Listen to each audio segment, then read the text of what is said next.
Now, this morning, our top story, quite frankly, is hard to believe. We've been covering the quest of Ellen Greenberg's family in their search for justice. They contend that the 27-year-old's death by 20 stab wounds, some even to her back, was not a suicide. Now, after years of demanding the justice of the city of Philadelphia, the city decided to take another look. And now, People magazine is exclusively reporting that they've received the Philadelphia Medical Examiner's report. The hearing is scheduled for today, so the public's going to learn all this today. But if you read People, you'll see that they learned that once again, the ME has ruled her death a suicide. This is just days ago. Her parents joined Joel Waldman on his podcast, Surviving the Survivor. Joel Waldman, of course, friend of the network. And take a listen to some of what Ellen Greenberg's father shared with Joel.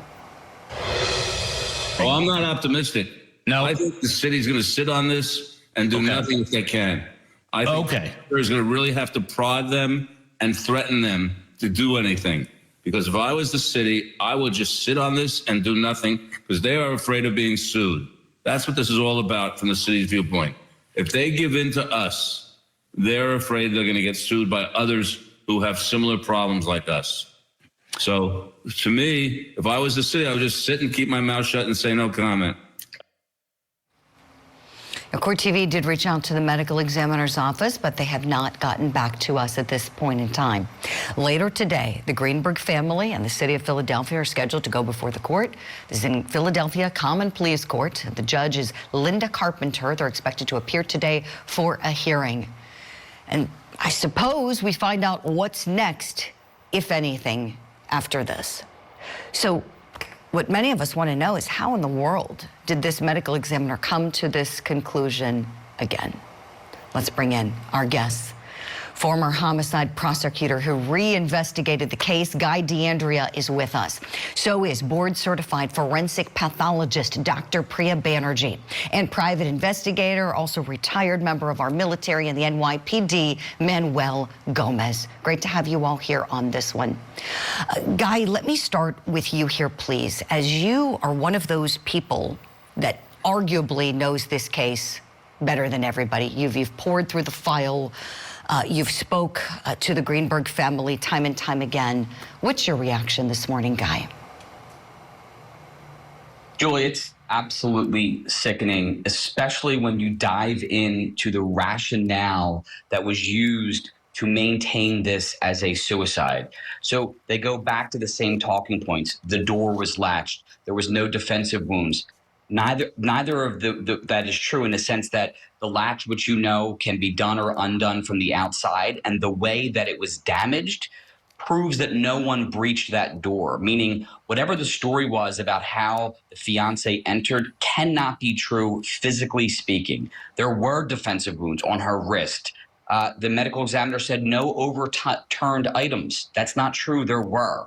And most shocking, the medical examiner didn't even bother to do any independent review of the spinal column. She just dismissed the findings of other neuropathologists who did the examination. This is shocking and absolutely appalling. Guy, one of those forensic pathologists was world-renowned Dr. Cyril Wecht, as you well know, late great doctor who said it was strongly suspicious of homicide. Dr. Priya Banerjee, what do you say this morning to this? Wow. I do want to say that there's always a caveat that if new information or new reasons come about to re-review a case, re-rule on a case, that can be done. But that drawing, that illustration that you just put really sums up a lot. Now, to me, it's, you know, when we look at an autopsy, the order of wounds are sometimes hard to determine, but N and T are labeled here. This isn't my diagram, very useful in that you can see that the spinal cord is injured, or the spinal column at least, right? The bones are where the knife wounds are entering, and that's with force. that doesn't just slide right in, and that can potentially injure the spinal column, even shock it, if you will, okay? Sort of like a concussion of the spinal cord. That's going to render her unable to use her arms, the level that we're talking at, high up, okay? And the nerves for the arms come out below that. So she's effectively paralyzed, in my opinion, or that's what I'm most worried about here. Then how would we explain the chest wound after with the knife left in her? Excellent analysis, Dr. Priya. Thank you. Manuel Gomez, of course, I want to go to you about the crime scene, the evidence collection in this case. Would you weigh in on that, please? Well, I find it shocking that, one, it's impossible for her to stab herself the way these pictures show. Two, all right, the judge should have stepped in. I mean, everybody in the world can see this woman did not stab herself 20 times as it shows in your diagram. And it shows the angles of the wounds. There's no way her arm could have reached that point. That's one. And then I think the judge had a crucial role in this case to state the obvious. She was murdered.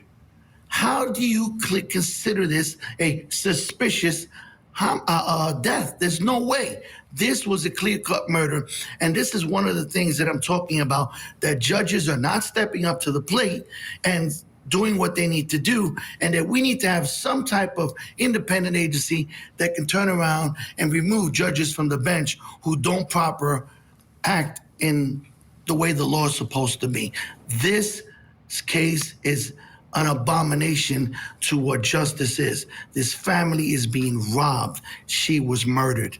And it's unfortunate we're labeling it as a suicide when clearly it's not. I agree. I agree with all of the points that all three of you made here. I'm stunned. I had a feeling things might stall a bit today. I kind of thought, maybe they're going to say something like undetermined, reopen, still not advanced to the point of homicide, but at least that kind of gets us going in a direction of reinvestigation. Guy DeAndrea, let me go to you about something that's bothered me. I'm sure it's bothered you too. There were 2 clean knives in the sink in Ellen Greenberg's apartment. And yet, supposedly, it was this knife from a knife block on the counter that was knocked over. That was the one that she used over and over again to kill herself, if we believe what is being said at this point.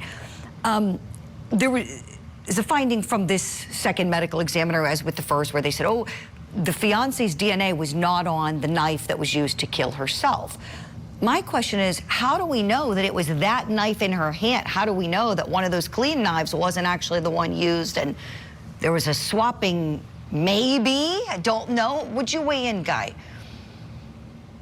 Absolutely. None of those knives in the sink were tested. And to be fair, I don't know what it would show because they were clearly washed. But here's the thing that bothers me with testing for just DNA on the knife and this over-reliance of Ellen's DNA. Of course, Ellen's DNA is going to be on the knife because her blood is on it.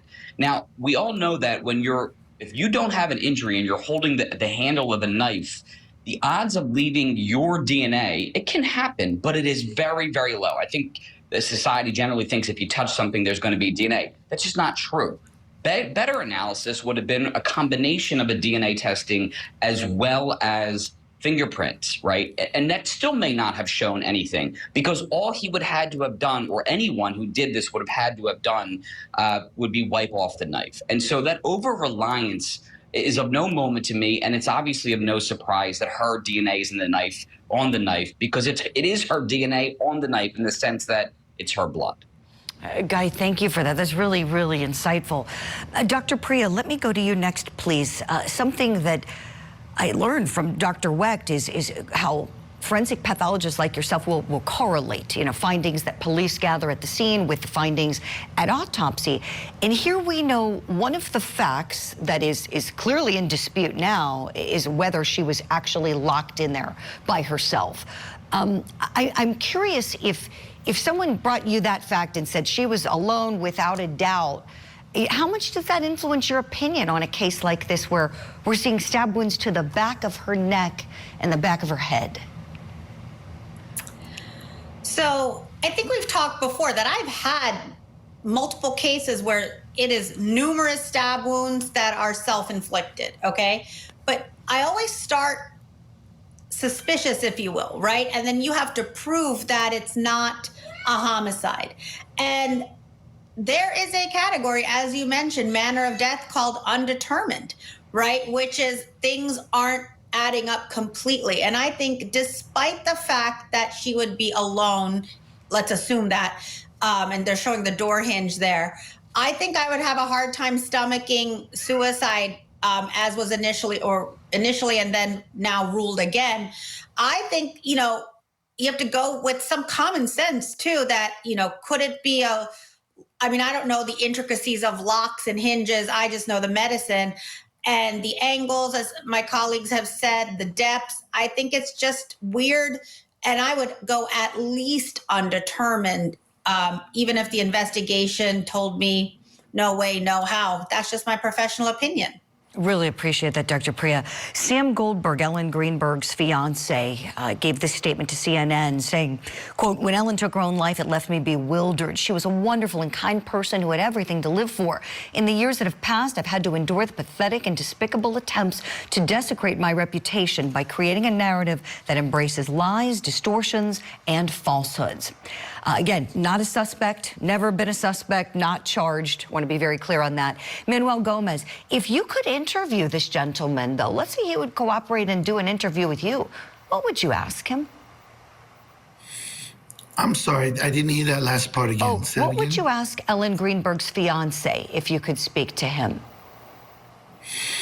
Oh, God, I would love to get this guy in a room alone. All right. This guy, I would definitely press him about what his situation was with her, try to tap into his mindset, look at his body movements, use a ruse to try to see if I can shake him, because I do believe that she was murdered. And I'm going to tell you, and I would express that to him and put the fear of that into him, because the fact is, where is the history of her wanting to commit suicide? I don't see it there. And this is one of the things. Why would this gorgeous woman want to kill herself? Why, truly? And that's what I would press him with and see if I could shake him.